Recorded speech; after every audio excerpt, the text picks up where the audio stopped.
In the quiet village of Umuojil, nestled between gentle hills and meandering rivers in southeastern Nigeria, lived a boy named Chinedu.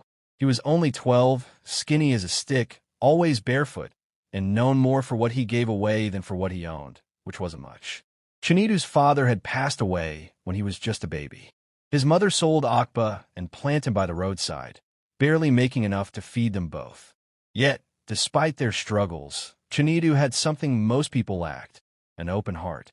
Whenever he had 2 pieces of yam, he gave one away. When he fetched water from the stream, he'd carry an extra bowl for the old widow Mama Ifeoma. He helped classmates with homework, fetched firewood for elders, and shared his lunch, even when it was just roasted maize. But people whispered, "That boy's too kind, he'll suffer forever. You can't feed the world, Chinedu. One day, his kindness will ruin him." Chinedu smiled through it all. He believed helping others was the right thing, even if they never returned the favor. One Harmattan morning, a stranger came to the village, a man in fine ankara, sunglasses, and city shoes. He drove a black Jeep with tinted windows, the kind no one had ever seen before in Umuojil. He had come to bury his mother, who had once lived in the village. The funeral brought many outsiders, and the village buzzed with activity. That morning, Chinedu saw a small boy crying near the road. The boy, Emeka, had been separated from his family during the burial crowd. Without a second thought, Chinedu offered to help him. He held his hand, comforted him, and walked him through the dusty paths until they found the boy's uncle, the stranger in the Jeep. "You brought him back?" the man asked, kneeling before Chinedu. "Yes, sir." He was scared.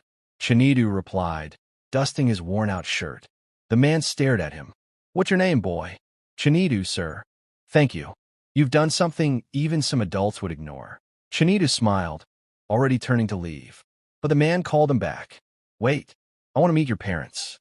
Later that evening, the man arrived at Chinedu's home. When he saw the small mud house and the thin woman cooking under a wooden shed, he was silent for a while. "Ma, your son is a blessing. Please, permit me. I'd like to sponsor his education. Let him come to Enugu with me. I will take care of everything." Chinedu's mother broke down in tears. A new beginning. Within 2 weeks, Chinedu was enrolled in one of the best schools in the city. He had shoes for the first time, a school bag, 3 meals a day. He studied hard, fueled by gratitude. Every holiday, he returned to Umuojil, not empty-handed, but with bags of rice, notebooks, clothes, and toys for other children. He never forgot where he came from. Years passed. Chinedu became an engineer, and later, he returned to the village not as a boy in rags, but as a man who built a library, fixed the borehole, and funded scholarships for 10 children every year. When asked why he gave so much, he would only say, "Because someone gave me a chance, and before that, I gave with nothing." Moral lesson. Even the smallest act of kindness can echo through generations. You don't need riches to be generous, just a heart that cares.